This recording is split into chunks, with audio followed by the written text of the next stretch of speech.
वक्ता उद्बोधन के लिए मंच पर आमंत्रित करता हूं कि वे मार्गदर्शी उद्बोधन प्रस्तुत करें। आदरणीय मनोहर।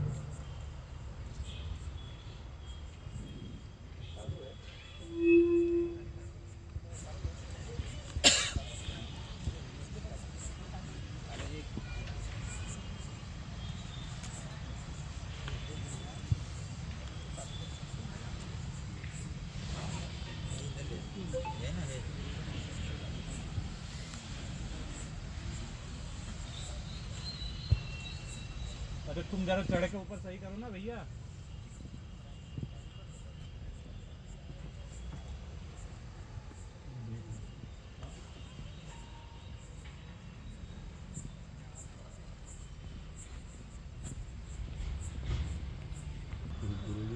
चलो कोई बात नहीं। स्वामी विवेकानंद व्याख्यान माला में पधारे समारोह के इस कार्यक्रम के आज के इस मनीषी सभा के अध्यक्ष भाई साहब सुभाष जी अग्रवाल, सभी हमारे व्याख्यान माला के पदाधिकारीगण, इस अवसर पर सामने विराजमान सभी बंधु एवं भगिनी, यह बेला, यह समय अपने आप में कई सारी चीजों को एक साथ लेके चल रहा है। देश की स्वतंत्रता अमृत महोत्सव मना रही है। हमारा संघ बहुत नजदीक, बहुत निकट एक वर्ष की वह अवधि अब आरंभ होने वाली, बहुत शीघ्र, जब हम 100वां अपना दिवस मनाने जाएंगे संघ की स्थापना का। पूरी दुनिया एक अलग रंग में चल रही है, भारतवर्ष एक अलग ही रंग में चल रहा है। आप महसूस कर रहे होंगे कि भारत कुछ ही वर्ष पहले तक जिस रफ्तार से चल रहा था और जिस ओर चल रहा था, ऐसा बराबर आपको लग रहा होगा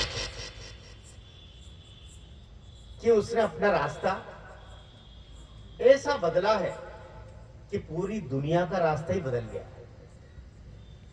केवल भारत का रास्ता नहीं बदला है, या कि केवल भारत ने रास्ता नहीं बदला है, पूरी दुनिया ने भारत के देखा देखी अपना रास्ता भी बदलने का काम शुरू कर दिया।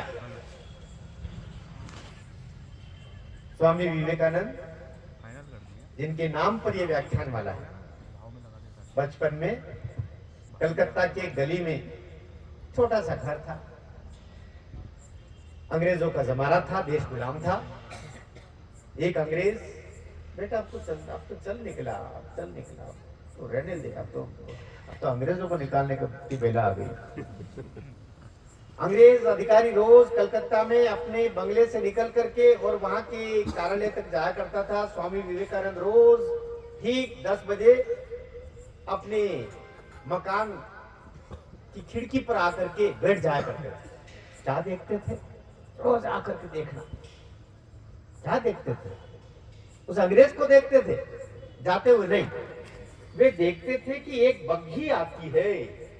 हम आज के जमाने में कह सकते हैं टांगा आता था, टांगे कोई बग्घी बोलते थे, चारों ओर से ढकी हुई, जिसमें राजे महाराजे ये सब आया जाया करते, अंग्रेज आया जाया करते थे। बग्घी निकलती है 10 बजे, उस बग्घी के अंदर कोई बैठता होगा, कोई अंग्रेज बैठ के जाता था। लेकिन बग्घी के बाहर, पर्दे के बाहर एक कोचवान, हम कह सकते हैं टांगा चलाने वाला, जिसके हाथ में लगाम है, उन दोनों घोड़ों की लगाम जिसके हाथ में है, वो कोचवान, वो टांगा चलाने वाला, सिर पर टेढ़ा साफा बांध करके, कलगी निकली हुई है, फुनगी निकली हुई है, और वो बड़ा लगाम खींचते हुए निकलता था। स्वामी जी जो कभी नरेंद्र हुआ करते थे, रोज 10 बजे देखते, रोज 10 बजे देखते, वो कोचवान दिमाग पर चढ़ गया। नरेंद्र के मन मस्तिष्क में वो कोचवान छा गया। क्या आता है, क्या लगाम खींचता है, क्या तांगा चलाता है, क्या बग्घी चलाता है। हर माँ जिसे पूछती है अपनी औलाद से, बेटा तो बड़ा होके क्या बनेगा। हर माँ पूछती है, आपकी माँ ने भी पूछा होगा, मेरी माँ ने भी पूछा, हमारी संतानों से उनकी माँ पूछती है, तो बड़ा होके क्या बनेगा। क्योंकि हर माँ की आंखों में वो बच्चा नहीं होता, एक राजा होता है। मेरा राजा बेटा बोलती है। विवेकानंद की माँ भुवनेश्वरी देवी ने एक दिन अपने बच्चे से पूछा, नरेंद्र से, नरेंद्र तो बड़ा होकर क्या बनेगा रे बेटा। नरेंद्र कहता, माँ मैं बड़ा होकर कोचवान बनूंगा। और कोई माँ होती तो बिलख कर रोने लगती, तो तांगा चलाएगा, आगे चल के बग्घी चलाएगा। लेकिन वो भुवनेश्वरी देवी थी, वो होने वाले स्वामी विवेकानंद की माँ थी। उसने कहा, बेटा तुझे कोचवान बनना है, तुझे ऐसा रथ चलाना है, ठीक है बेटा कोचवान बनना, लेकिन कोचवान बने तो ऐसा कोचवान बनना। करके उंगली उठाई, भगवान कृष्ण कुरुक्षेत्र के युद्ध में रथ चला रहे हैं। बनना है बेटा तो ऐसा कोचवान बनना कि पूरी दुनिया तेरे पीछे चली जाए। सचमुच आगे चल के वो नरेंद्र, वो बालक भविष्य में वैसे ही कोचवान बनता है, पूरी दुनिया उसके पीछे चलती है, पूरी दुनिया को मार्गदर्शन देने का काम करता है, हिंदुत्व का चेहरा बनता है, सनातन का उद्घोषक बनता है। हमारे ऋषि मुनियों ने जो लकीरें खींची थी, उन लकीरों पर नई इबारतें लिखने का काम करता है। वो था विवेकानंद, वो था हिंदुत्व का, जिसको हम ऐसा चेहरा जिसको आज भी स्मरण मात्र 39-40 वर्ष की अवस्था क्या होती है, कुछ भी नहीं होती। 40 वर्ष में तो अभी हम देख रहे हैं कि 55-58 साल के तभी बच्चे घूम रहे हैं। 55-58 साल का तो उसको जो देश की राजनीति में हम कहते हैं कि अभी उसको अभी वो ABCD सीख रहा, अभी तो उसके फेरे ही नहीं हुए, बताइए। लेकिन 39-40 वर्ष की अवस्था में स्वामी जी ने दुनिया को एक रास्ता दिखाया, हिंदुत्व का जो सैद्धांतिक रूप है वो बताया। मैं उनके नाम से आरंभ करना चाहता था, लेकिन वैश्विक परिदृश्य में भारत की स्थिति को उल्लेखित करने के लिए विवेकानंद व्याख्यान माला के मंच से बढ़ के मंच नहीं हो सकता, उनके नाम के स्मरण से बढ़ के और कोई नाम नहीं हो सकता। उनके सिद्धांत, उनके उद्घोष, उनके जीवन पथ पर चले हुए पांवों की मिट्टी से आने वाली खुशबू की सुगंध से बढ़ के कोई और तरीका नहीं हो सकता। विवेकानंद जी ने वही किया, बड़ा आसान है। आज हमारे उत्तर प्रदेश का एक, मैं चूंकि हिंदी का प्रोफेसर रहा हूं, दुनिया के 14-15 देशों में बाहर गया हूं, देश की संसद में मेरा कविता पाठ हुआ है, लाल किले पर 2 बार गया हूं, कई सारी पुस्तकें निकली। मध्य प्रदेश सरकार का अभी पिछले वर्ष में साहित्य अकादमी मध्य प्रदेश संस्कृति परिषद के द्वारा सरकार ने 1 लाख रुपए का आचार्य रामचंद्र शुक्ल सम्मान, अखिल भारतीय सम्मान होता है, वो प्रदान किया। 29 साल से प्रोफेसर रहा हूं कॉलेज में, 3 साल की नौकरी शेष रहते हुए मैंने स्वैच्छिक सेवानिवृत्ति ले ली। विवेकानंद के छोड़े हुए कार्यों में एक सेवक बन के कार्य करने के लिए, ये रास्ता है, इस रास्ते को हमको चलना होगा। स्वामी जी जब दूसरी बार अमेरिका गए, मैं उनके बाद से शुरुआत करना चाहता हूं। रास्ता वहां से बनता है, रास्ता स्वामी जी से बनता है। स्वामी विवेकानंद ने एक बार कहा था, अमेरिका की जमीन पर कहा था, भारत को कभी भी अमेरिका बनने की कोशिश नहीं करनी चाहिए। ये स्वामी जी के शब्द है। भारत को कभी भी अमेरिका बनने की कोशिश नहीं करनी चाहिए, क्योंकि एक दिन अमेरिका खुद भारत बनना चाहेगा। आपका उद्घोष था लगभग 100 साल पहले का उद्घोष, कह सकते हैं 100 साल पहले का उद्घोष, लेकिन आज क्रियान्वित हो रहा है। पूरी दुनिया भारत की ओर निहार रही है। एक हमारा सेवक, एक हमारा प्रधान, जो कभी हिमालय पर जाकर के और वो वहां से रास्ता बताता है, कभी वो समुद्र की गहराई में जाकर के रास्ता बताता है, कभी वो कहता है कि दुनिया का रास्ता सनातन के रास्ते से होके निकलेगा। धर्म तो एक ही है, आपके पंथ होंगे, आपके जीवन जीने के, प्रभु के तक पहुंचने के बहुत सारे रास्ते होंगे, लेकिन धर्म तो एक ही है। और उसी धर्म से निकल करके आपके पंथ गए होंगे इधर उधर। इसलिए आज का जो ये दौर है, 1955 का एक सत्य घटना, कड़वी घटना, दुखद घटना, जिसको अब भी याद करते हैं तो लगता है कैसा समय रहा होगा, कैसा समय रहा होगा। 1955 में सऊदी अरब के बादशाह जो भारत की यात्रा पर आए, अब 1955 में तो चचा जान का समय था, देश की कुर्सी पर चाचा बैठे हुए थे, अभी काका जी बैठे हुए, वो समय चाचा का था। जब सऊदी अरब के बादशाह आए, बादशाह ने कहा कि मैं काशी जाना चाहता हूं, काशी में उस समय रुके। आप जानते हैं क्या किया उस समय? उस समय काशी के सभी मंदिरों को ढक दिया गया 3 दिन तक, जब तक वो बादशाह वहां रहा। जिधर जिधर से बादशाह की बग्गी जाती थी, सऊदी अरब के उस बादशाह की चचा जान उसके साथ बैठ के जाते थे, सारे मंदिर ढके रहते थे, सारी मूर्तियों को ढक दिया गया था, निगाह न पड़ जाए बादशाह की। लेकिन आज उसी सऊदी अरब का बादशाह का तो छोड़ दो, सऊदी अरब में राम मंदिर बन गया है।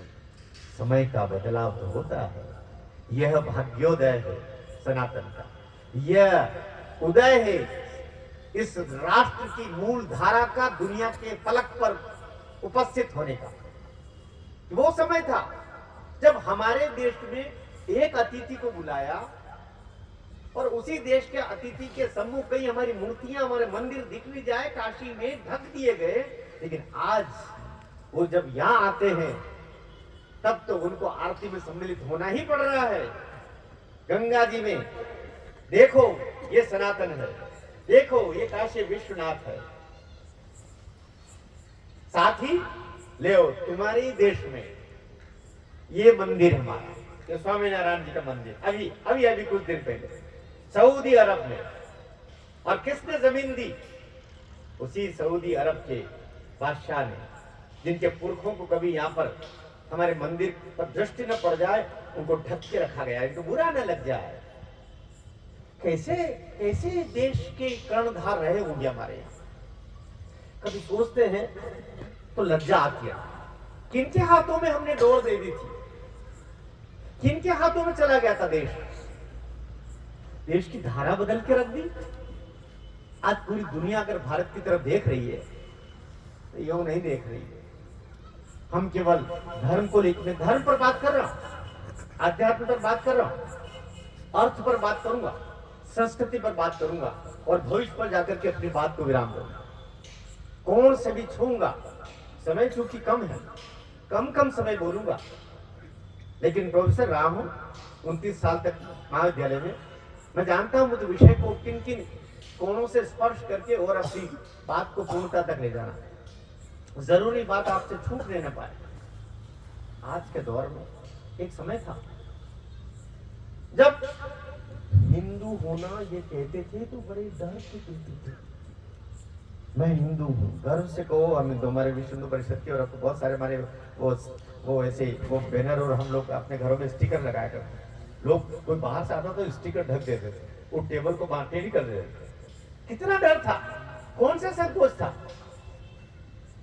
लेकिन आज वही गर्व के क्षण आए। पूरी दुनिया हिंदुत्व को कह रही है हमको बचाओ। मैं चूंकि मूलतः कवि हूं, अपनी एक शीर्ष कविता की 4 पंक्तियां मुझे याद आ रही है कि अमेरिका नित आंख दिखाए। क्या हालत है दुनिया की? अमेरिका नित आंख दिखाए, रूस कुटिलता से मुस्काए। अमेरिका नित आंख दिखाए, रूस कुटिलता से मुस्काए। चीन पाक की दुर्विसंधियां जापानी रह रहे अकुलाए। तो अंबर में बारूदी नर्तन, सागर की आंखें पथराई। क्या हो रहा है, क्या हो रहा है? हम देख रहे हैं गाजा पट्टी में क्या हो रहा है, अरब कंट्रीज में। अंबर में बारूदी नर्तन, सागर की आंखें पथराई। अरब मुल्क हिमगिरी को ताके रक्षा तुम्ही करो रघुराई। अरब मुल्क हिमगिरी को ताके रक्षा तुम्ही करो रघुराई। तो वामन ने जो भरे यहाँ, वामन ने जो भरे यहाँ, हर डग की रक्षा करनी है। मैं हिंदू हूं, मुझको सारे जग की रक्षा करनी है। ये है सनातन, ये है हिंदुत्व। केवल मैं अपनी रक्षा भर करने की चिंता नहीं करता हूं, मुझे संपूर्ण संसार की रक्षा करनी है, संपूर्ण संसार के प्राणियों की रक्षा करनी है। सर्वे भवन्तु सुखिनः, सर्वे सन्तु निरामया, सर्वे भद्राणि पश्यन्तु, मां कश्चित् दुर्भाग् भवेत्। कोरोना आया, मौत की एक ऐसी आंधी लेके आया। कोई गली ऐसी नहीं बच रही थी जहां से अर्थियां न जा रही हो, जहां से सायरन बजाते हुए वे वाहन न जा रहे हो जिनमें शव रखे जाते हैं। लेकिन उस दौर में भी हमने खुद ने, जब हमने कहते हैं तो 125 करोड़ की शक्ति खड़ी होती है। हमने दवाई इजाद की, दवाई का आविष्कार किया, और केवल अपने लिए नहीं, सर्वे संतु निरामया, सब स्वस्थ रहे। 100 से ज्यादा देशों को हमने अपनी वैक्सीन दी, अपनी दवाई दी। उन लोगों से भी लड़े जो कह रहे थे कि नहीं, हम तो ये तो बोले फलाने दल की वैक्सीन है, हम तो नहीं लगवाएंगे। बाद से चोरी छुपे उन्होंने लगवाई भी जा जाकर। कैसे कैसे लोगों के बीच में लड़ना पड़ रहा है। लड़ाई राम जी की केवल रावण से नहीं है, रावण के द्वारा छोड़े हुए बहुत सारे राक्षसों से भी, वो अभी भी है, उनसे भी लड़ना पड़ रहा और बहुत लड़ना पड़ रहा। दुधारी तलवार लेकर के इधर भी डर है, उधर भी डर है, बाहर लड़ना पड़ रहा। दुनिया किधर जा रही है? रूस, यूक्रेन, हमारे सामने लड़ाई होती हुई हमने देखी। लेकिन पाकिस्तान के बच्चों को भी वहां से निकलना था तो तिरंगा लेकर के चुपचाप वे वहां से निकलते बने, सुरक्षित निकल गए। तिरंगे की शक्ति कहां से आई? तिरंगे की शक्ति सनातन की शक्ति। जो एक केसरिया अंदर लग गया ना, उसने जो शक्ति दे दी है, क्योंकि यह शक्ति 100 करोड़ हिंदुओं की शक्ति। दुनिया का कौन सा देश, 200 देश जिसमें यहां हमारे सनातनी बच्चे काम न कर रहे हैं? तो बड़ी लड़ाई है।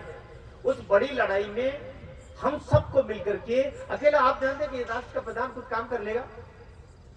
वो हर बात में बेचारा एक ही बात बोलता है। एक 75 वर्ष का बुजुर्ग हर चौथे वाक्य में कहता है, मैं 125 करोड़ देशवासियों का प्रतिनिधि हूं। ये जो बाइडेन दौड़ दौड़ के आ रहा है, वो दिन भी हमने देखे हैं जब देश का प्रधानमंत्री अमेरिका जाता था, 2 दिन पहले जाता था ताकि मिलने का समय मिल जाए। अमेरिका के राष्ट्रपति से लाइन लगा के रहते थे, बाहर खड़े रहते थे, फिर बैठक में जाते थे और अंदर जाते थे तो बिल्कुल टुक टुक टुक टुक टुक टुक टुक टुक ऐसे ऐसे ऐसे ऐसे करते हुए हाथ जोड़ के खड़े हो जाते थे। साइड में कटोरा दिखता नहीं था, लेकिन मुंह में कटोरा रहता था, हमको कुछ दे दो भारत के लिए।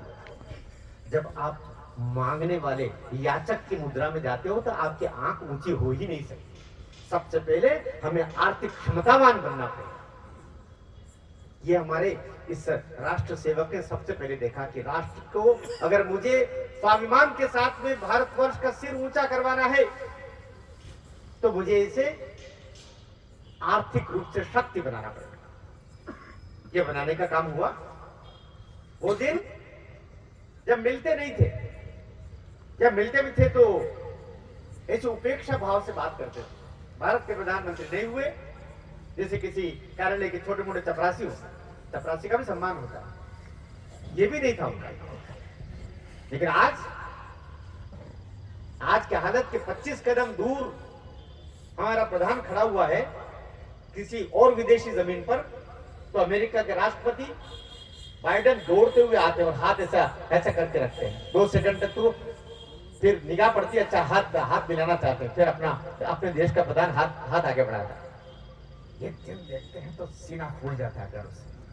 ये जो 56 इंच का सीना है ना, ये 56 इंच का सीना नहीं है, ये दरअसल हजारों हजार जो हमने अपमान के घूंट पिए, उन घूंट से उबर करके और अमृत महोत्सव मनाने का समय है। तब हमको लगता है कि हम अब कुछ हैं, क्योंकि हम याचक नहीं दाता बन के आए। आप कल्पना कर सकते हैं, काश की ये सेवक नहीं होता, काश की ऐसी तपस्यामयी सरकारें नहीं होती, तो हम जब ऐसी ऐसी बीमारियां आई हैं, हैजे जैसी बीमारियां आई है, चेचक जैसी बीमारी आई, आज तक टीका भारतवर्ष नहीं बना पाया उनका। आज भी हम याद करते हैं, लेकिन कोरोना जैसी महामारी अमेरिका इजाद करे उसके पैरेलल समानांतर रूप से हमने इजाद करके दिखा दी। और जो वैक्सीन वहां पर 12,000 मिल रही थी, हमने यहां निःशुल्क बांटी। कुछ तो है देवी शक्तियां जो यहां काम करती रही होगी। इसलिए यह समय अमृत काल का है। लेकिन ये अमृत काल कहां से आया है? ये अमृत काल कहीं न कहीं 100 वर्ष की संघ की तपस्या से भी आया है। इस अमृत काल से संघ की तपस्या को अगर इधर उधर कर दिया जाएगा तो शायद फिर मुश्किल हो जाएगा। इसलिए यदि संघ का स्वयंसेवक आपके निकट से निकल रहा है, तो मान के चलिए संघ आपके निकट से निकल रहा है। मुझे ज्ञात हुआ, इस बात को मैं कह देना चाहता हूं, संघ की शाखा ही संघ है।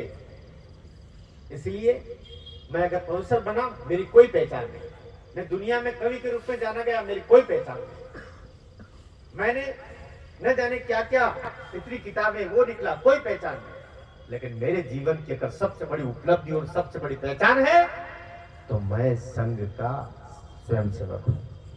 इससे बढ़ के मेरी कोई पहचान नहीं। और यही पहचान आपका जीवन बना देगी, आपके राष्ट्र का जो शक्तिमान रूप है उसको आपके सम्मुख दिखा देगा। इसलिए संघ कोई अलग से कोई भवन नहीं है, संघ कोई अलग से कोई आयाम नहीं है। संघ तो स्वयंसेवक है। आप मुझे देख के समझ जाएंगे संघ कैसा होता है, सुभाष जी को देख के समझ जाएंगे संघ कैसा होता है। संघ समर्पण, तपस्या, राष्ट्रभाव, सनातन और उनके विचारों के प्रति सब कुछ झोंक देना, जो भाव पैदा करने वाला विचार है। संघ संस्था नहीं, विचार। इसलिए यदि आपके बच्चे कहीं न कहीं शाखा में कम जाते हो, उनको भेजिए, वहीं से संस्कार निकलेगा, वहीं से राष्ट्र को बचाने को उपक्रम निकलेंगे, वहीं से राष्ट्र को जो हम परम वैभव कहते हैं, हमारे कई बंधु कहते हैं परम वैभव। ये परम वैभव, ये वैश्विक परिदृश्य में भारत का रूप, वही परम वैभव। क्या है परम वैभव? क्या परम वैभव सबके सोने के मकान बन जाएंगे? क्या परम वैभव मतलब सबके पास में हेलीकॉप्टर हवाई जहाज हो जाएंगे? क्या सब सोने के जूते पहनेंगे? ये परम वैभव ना। परम वैभव वो कि हम इतर इतना नैतिकता संपन्न हो जाए कि हमें देख करके और लोग कहें कि ईश्वर शायद कहीं होता होगा, तो इसी तरीके के रूपों में ढल के निकलता होगा। हमारा त्याग, राष्ट्र समर्पण, सनातन के प्रति समर्पण। और ये याद रखना, सनातन है तो ये राष्ट्र है। इसलिए दुनिया की शक्तियां ही नहीं, यहां के भी कुछ नादान लोग, मैं चूंकि पढ़ा लिखा व्यक्ति हूं इसलिए केवल नादान लोग ही कह सकता हूं, मेरे पास और कोई भाषा नहीं है उनको कमतर बोलने की। इसलिए केवल सनातन को तोड़ने का उपक्रम कर रहे हैं। ये जो भारत को जोड़ने का काम करने के लिए निकले हैं ना, उनके मन में केवल भारत को तोड़ने के भाव है। भूले में मत रहना कि कहीं वे सपने में भी भारत को जोड़ने के लिए उनके मन में कहीं इच्छा होगी ना। उनके मन में केवल और केवल है कैसे सनातन धर्म को जातियों में तोड़ा जाए, कैसे सनातन धर्म को ऊंच नीच के भाव में तोड़ा जाए, कैसे इस राष्ट्र का खंड खंड कर दिया जाए, कैसे इस राष्ट्र के इतने टुकड़े हो जाएं कि ये गिन न पाए। ये उनके भीतर है। सोते जागते उनके मन में केवल ये भाव है, क्योंकि वे कहीं न कहीं घुट्टी पी के जो आ रहे हैं विदेश की धरती से, ये घुट्टी पी के आते हैं। इसके बदले में बहुत मिलता भी है, वो व्यर्थ तो थोड़ी कर रहे हैं। दुनिया के कई देशों में, इसलिए उनके पास अथाह संपत्ति है। ये आपके संगियों की तरह नहीं कि एक झोला और उसमें चना चबेना और बस का किराया भी कोई और हमारा बंधु दे देगा, वो बिठाएगा, फिर वो वहां उतारेगा तो वो अपने घर पे भोजन करा देगा। वो ऐसे थोड़ी है। उनके तो कई देशों में होटलें हैं, कई देशों में उनके पास में कितना बैंक बैलेंस आप सोच भी नहीं सकते। इसलिए ये लड़ाई विशुद्ध धर्म और अधर्म की नहीं, देश प्रेम और देशद्रोह की। इसलिए एक बाबा जो उन्हीं कपड़ों में भगवा में घूमता फिरता है और 25 करोड़ लोगों को संभाल रहा है, पाकिस्तान की जितनी कुल आबादी है उससे ज्यादा तो उत्तर प्रदेश की जनसंख्या है, उनको वो भगवाधारी संभाल रहा है।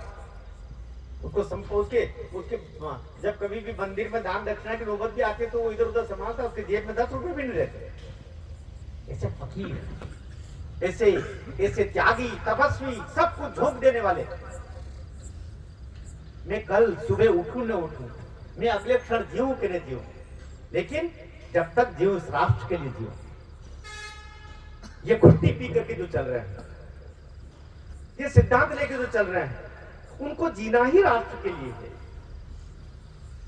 बहुत सारी चीजें जो अब बदलाव अब होने की क्रम में है, वो हमें देखना पड़ेगा। मैंने एक यात्रा की अभी पिछले वर्ष की बात है, पिछला वर्ष आप तो उसको कह सकते हैं कि 1.5 वर्ष हो गया कि मैं श्रीलंका गया था। श्रीलंका में सामान्यतया ये माना जाता है कि हम लोग ऐसा मानते हैं कि वहां पर सब राम जी के का नाम लेने वाले नहीं होंगे, या राम जी के विद्रोही मिलेंगे, वहां तो सब रावण के मिलेंगे, या रावण के मंदिर होंगे, या बहुत शूर्पणखा का होगा, ये होगा वो होगा। अरे हम वहां गए, आपको जानकर आश्चर्य होगा कि पूरी श्रीलंका में राम जी के कई सारे मंदिर, हनुमान जी के कई सारे मंदिर, लेकिन रावण का एक भी मंदिर नहीं। हमें डराया जाता है विदेश मंत्रालय के द्वारा कि आप जब जाओ तो कोलंबो एयरपोर्ट पर या कहीं पर भी वो जय श्री राम आप लोग जैसे यहाँ बोलते रहे तो बोलना मत, तो वहीं से वापस लौटा देंगे, वीजा कैंसिल कर देंगे। हम 21 लोग गए थे रामचरण पूजन यात्रा में, हम सब डरे हुए थे, लेकिन हम क्या जाए, वहां बौद्ध सिंबली, बौद्ध बंधु करीब 50, वहां जाकर के कई सारे हमारे मेरे भीतर के कंसेप्ट, भीतर की अवधारणा बदल गई। हम बाहर निकले और करीब 50 बौद्ध बंधु, हमारे कुछ हिंदू बंधु भी, वो आकर के जय श्री राम के ऐसे नारे लगे कि पूरा मीडिया इकट्ठा हो गया। एयरपोर्ट से लोग निकल के बाहर आ गए कि क्या हो रहा, धूम धमाट मच गई। फूलों से हमको लाद दिया, हार से हम लद गए। हमें बौद्ध भिक्षुक जो इस 15-16 देशों के सबसे बड़े बौद्ध यामा हमारे, वो अपने अपने मठ में लेके गए। हाँ, बाबा सत्यनारायण मौर्य, हम सारे बंधु थे। और हनुमान चालीसा का पाठ हुआ बौद्ध मठ में।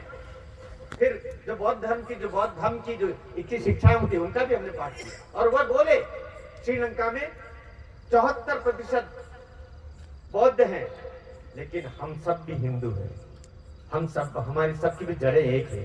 ये 74% जो यहाँ हमारे बौद्ध बंधु हैं, ये सब आपके साथ में हैं। जहां कहीं भी आवश्यक हो, हमें भी अपने साथ आप जोड़ के रखें। वे भी पहुंचे जहां पर माता सीता जी का जहां पर रखा गया था रावण के द्वारा, वहां से लेकर,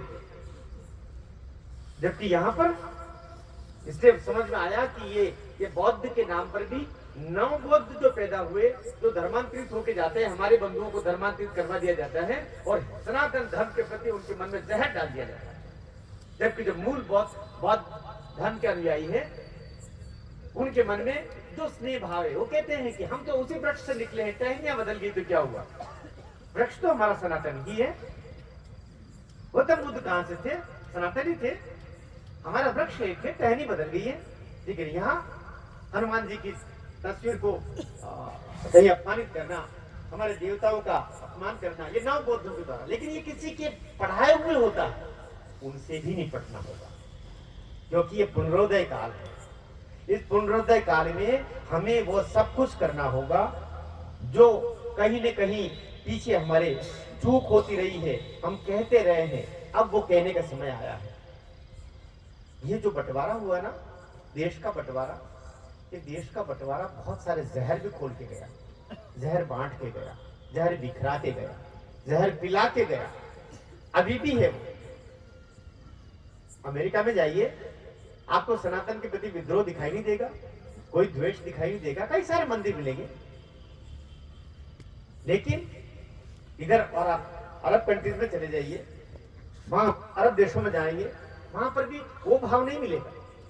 लेकिन बांग्लादेश चले जाएं, पाकिस्तान चले जाएं, अफगानिस्तान चले जाएं, क्योंकि हमारे वही बार मैंने कहा नौ बौद्ध, नौ हमारे जो हिंदू धर्म को छोड़ करके किसी अन्य धर्म में गए, उनके भीतर जो जहर है, क्योंकि छोड़ने का दुख तो है, उनके पूर्वजों और हमारे पूर्वजों में केवल एक अंतर है, हमारे पूर्वजों ने हिम्मत नहीं हारी और सनातन की बागडोर को पकड़े रखा। उनके पूर्वज हिम्मत हार गए और उन्होंने पूजा पद्धति दूसरी बदल ली। ये अंतर है, ये पीड़ा भी उनकी है, यही पीड़ा भी उनकी है। और मैं ये भी कहना चाहता हूं, आज नहीं तो कल, नहीं तो परसों वापस उनका आना वही होगा जहां से वो निकल के गए हैं। वही उनका उद्धार है, वही पुनर्प्रवेश उनका वो रास्ता है और वो मंजिल भी है, जहां पर पहुंच करके और उनको वो सब फिर प्राप्त होगा जिसके लिए वे कहीं न कहीं निकले थे और वापस लौट करके आए। बहुत संघर्ष हमने देखे हैं।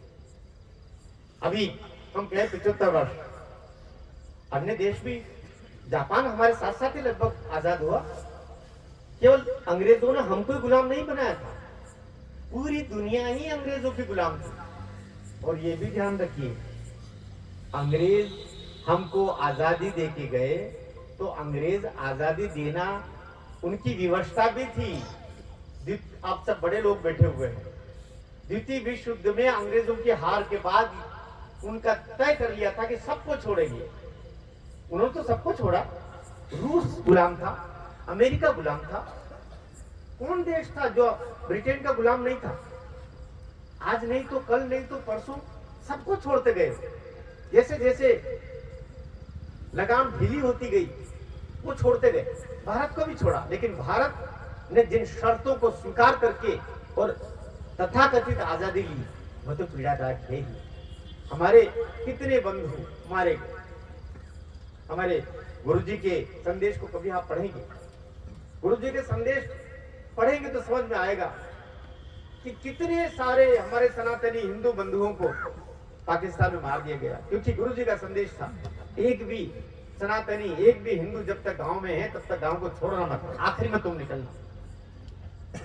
लेकिन ये पालन किया, अपने माँ बेटियों को, अपनी बहनों को, मातृशक्ति को, सबको निकाला। लेकिन वो जो 29% थे उससे 1% जाके रह गए। यहाँ की स्थितियां कैसी रही? यहाँ वही चचा जान ने 1955 का वही संस्करण वापस फिर लेके आता हूं। वही सऊदी अरब का बादशाह आता है और दिल्ली में खूब आओ भगत के बाद में मुझे कहा कि मुझे काशी देखना है। तो आपने काशी ढक दी पूरी। अब पुनरोदय है, अब पुनर्जागरण का काल है, जब हमें वापस उस दौर को लेके आना है। अभी तक क्या होता था? अभी तक ये होता था कि हमें हमारे सामने केवल पाकिस्तान को कर दिया जाता था। जो युवा बैठे हुए हैं उनको ये ज्यादा ध्यान देने वाली बात है। अभी तक ये था कि कुछ भी बात होती थी तो हमारे सामने पाकिस्तान को कर दिया जाता था, जबकि पाकिस्तान हमारा दुश्मन तो है, हमसे ही निकला हुआ है। हमारी माँ का एक संतान के रूप में वो हमसे बिछुड़ के गया, लेकिन हमारा असली दुश्मन तो चीन है। अब हम पाकिस्तान को ध्यान में रखते हुए अपनी तैयारियां नहीं कर रहे। अब बदलाव आया है। ये जो नया भारत है ना, ये पाकिस्तान को ध्यान में रखते हुए अपनी तैयारियां नहीं कर रहा है, वह चीन को ध्यान में रखते हुए तैयारियां कर रहा है। चीन के पास 17 लाख सैनिक है, हमारे पास दुनिया की तीसरी फौज है, 14 लाख हमारे पास होगी। अब दृष्टि वहां गई। अब तक तो हमारा ध्यान ही नहीं था। वो देश, वो भारतवर्ष जो जब देश आजाद हुआ था तो लाल गेहूं जो अमेरिका में वहां के जानवरों को खिलाए जाते थे, वो उसके जहाज आए, जो पुराने लोग अब रहे नहीं, उन लोगों ने खाए हैं। लाल गेहूं आते थे जो वहां जानवरों को खिलाए जाते थे, वो जहाजों में भर के आते थे और कई वर्षों तक हमारे गांवों में और हमारे सारे बंधुओं ने वो लाल गेहूं खाए, तो बीमार भी हुए। लेकिन आज हम दुनिया के कई सारे देशों को अपने गेहूं केवल निर्यात ही नहीं कर रहे हैं, बल्कि हम घर घर 5 किलो बिना पैसे लिए बांट रहे हैं। 80 करोड़ लोगों को बांट रहे हैं। कुछ तो बदलाव हुआ, कुछ तो परिवर्तन आया, तो इस परिवर्तन को समझना होगा। और सदैव हर बात के लिए जो करेगा वो राष्ट्र का प्रधान करेगा, जो करेगा। एक और वो गुजरात से आया हुआ है, थोड़ा कम बाल है सिर के ऊपर, वो करेगा।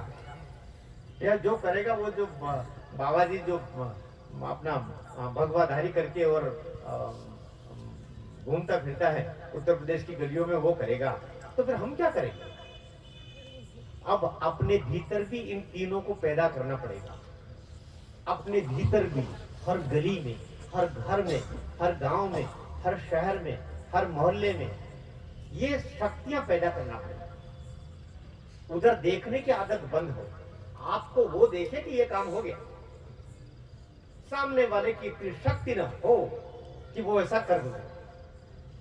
कई सारे काम तो धमक से हो जाते हैं, सामने वाले की इतनी हिम्मत न पड़े कि वो राष्ट्रद्रोह का, सनातन द्रोह का कोई काम कर जाए। एक समय था, लक्ष्मी माता का एक लेबल लगाकर, चित्र लगा करके लक्ष्मी पटाखे फूटते थे, दुर्गा पटाखे फूटते थे, हनुमान पटाखे फूटते थे। आप फूटते हैं?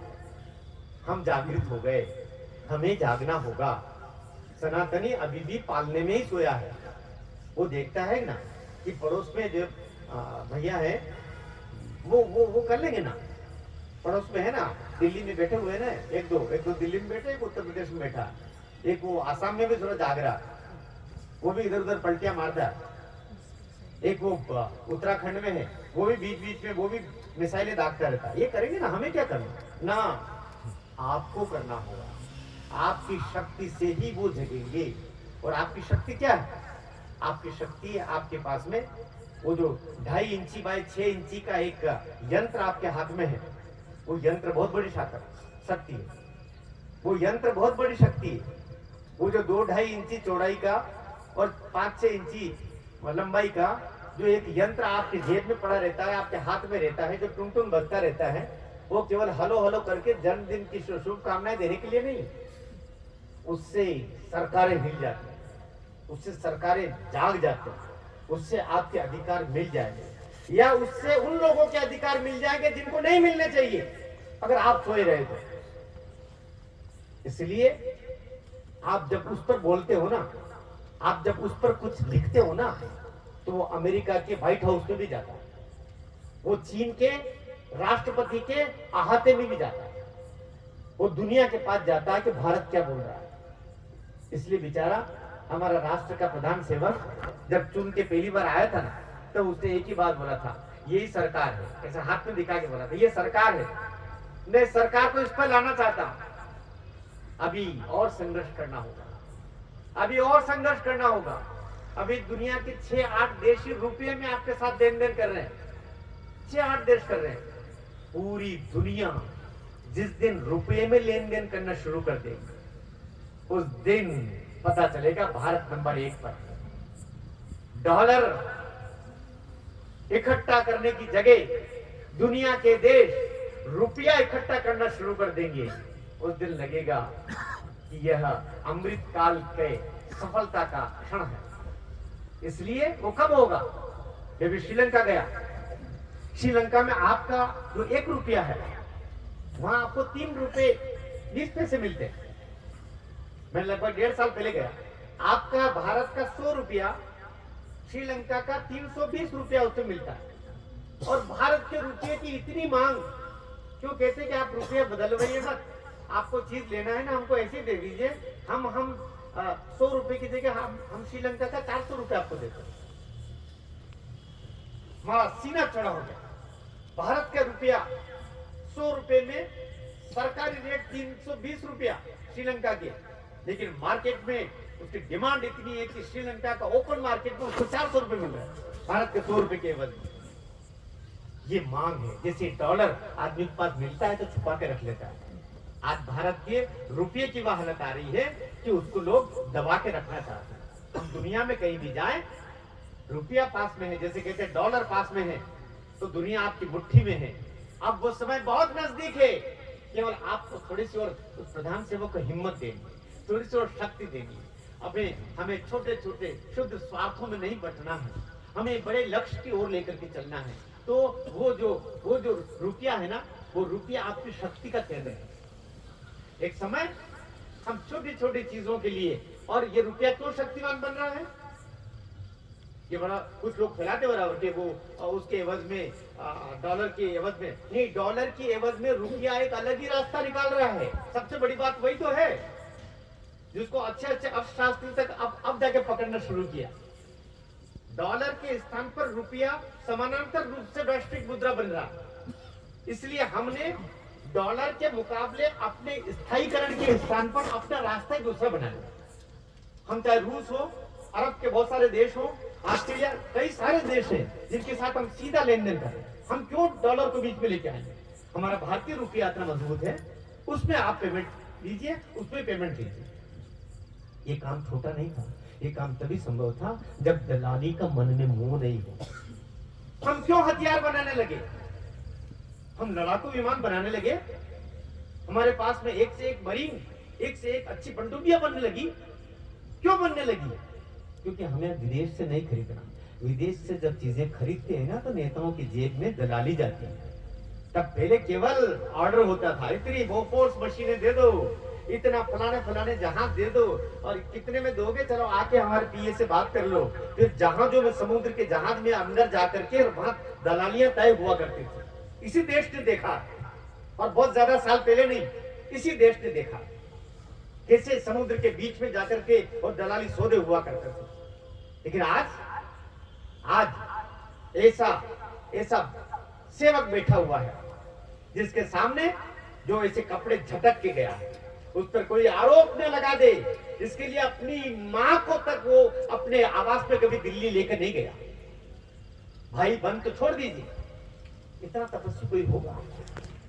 वो एक बाबा, पिताजी की मृत्यु हो गई हिमाचल में, हिमखंड में, उत्तराखंड में, अपने पिताजी को अर्थी को दान देने के लिए, अग्नि देने के लिए नहीं गया, क्योंकि कोरोना का समय था। मैं अपने उत्तर प्रदेश के इन बंधुओं को, इन हजारों लाखों लोगों को छोड़ के कैसे निकल के जा सकता, कौन सोचेगा ऐसा, आपको सोचना पड़ेगा। ये हमारे सामने मॉडल है, बिगाड़ा ऊपर से हुआ था। हमारे जो प्रतीक बने थे, हमारे जो आदर्श बने थे, वो आदर्श गलत बने थे। अब आदर्श सही आ रहे हैं, अनुसरण उनका करना पड़ेगा। अभी भी कुछ गलत लोग हो सकते हैं, निश्चित हो सकते हैं, लेकिन उनका अनुसरण नहीं करना, अच्छे लोगों को करना, अच्छे लोग। इसलिए राह से राम भी बनता है, राह से रावण भी बनता है, लेकिन हम अनुसरण किनका करते हैं, राम का करते हैं, रावण का नहीं करते। हमें लक्षणों का अनुसरण करना है, व्यक्तित्व का नहीं। इसलिए यह जो दौर आया है, इस दौर में हमें कई सारी चीजों को नए सिरे से न केवल सोचना होगा, बल्कि उनको बचाना होगा। एक अभी मुहिम और हमारे राष्ट्र सेवक ने आरंभ किए, हर घर पर सोलर। ये क्यों बोल रहा है, 70-75 साल में जितनी जमीन में तेल था वो सब निकाला जा चुका है। आप जानते हैं सऊदी अरब में जहां पर अभी मंदिर बना, क्यों बना, क्योंकि वहां अब तेल नहीं है, अब उसको दूसरी तरीके से दुनिया के लोगों को बुलाना है। भारत 125 करोड़ लोगों का देश है, भारत से लोग अब तेल तो खरीदने आएंगे नहीं, तेल का सौदा करने तो आएंगे नहीं, फिर क्या करने आए, चलो मैं अपने देश को इतना सुंदर बना देता हूं कि लोग इसको देखने आए।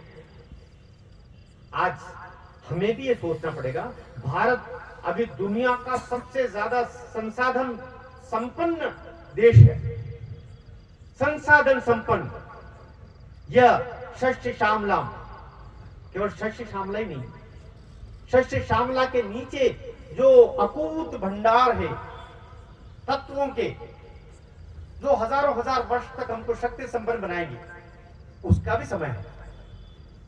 इसलिए अब हमको उनकी भी चिंता करना पड़ेगा। नदी से अगर रेत निकाली जा रही है, अवैध रूप से निकाली जा रही है, आप पड़ोस पे हैं, पड़ोस से निकल रहे हैं, आप देख लिए गलत हो रहा है, आप नहीं बोल रहे हैं या कि नई सूचना कर रहे हैं, ये भी राष्ट्रद्रोह है।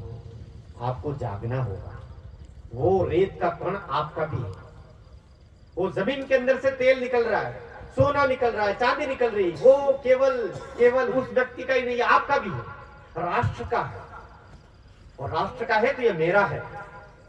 ये भाव पैदा होना पड़ेगा कि जो कुछ राष्ट्र का है वो मेरा है, क्योंकि मैं राष्ट्र का हूं। मैं नहीं रहूंगा, मैं आज हूं कल नहीं रहूंगा, 10 साल बाद नहीं रहूंगा, 20 साल बाद नहीं रहूंगा, 50 साल बाद नहीं रहूंगा, लेकिन मेरी पीढ़ियां रहेगी, मेरे बच्चे रहेंगे, मेरे बच्चों के बच्चे रहेंगे, मेरी संततियां रहेगी, मेरे भारतीय रहेंगे, मेरे सनातनी रहेंगे, इस राष्ट्र को मां बांधने वाले लोग रहेंगे। उन सब के लिए मुझे इसकी रक्षा करनी पड़ेगी। इसलिए हम केवल नागरिक कर्तव्य नहीं, सैनिक कर्तव्य की तरह हम जब तक नहीं होंगे तब तक बात नहीं बनेगी। ये जो बाइडेन दौड़ के आए और 20 कदम चल करके और कहा कि मैं आपसे हाथ मिलाने के लिए आया हूं, ये जो हमारे राष्ट्र सेवक को आके बोला, या दुनिया के कैमरे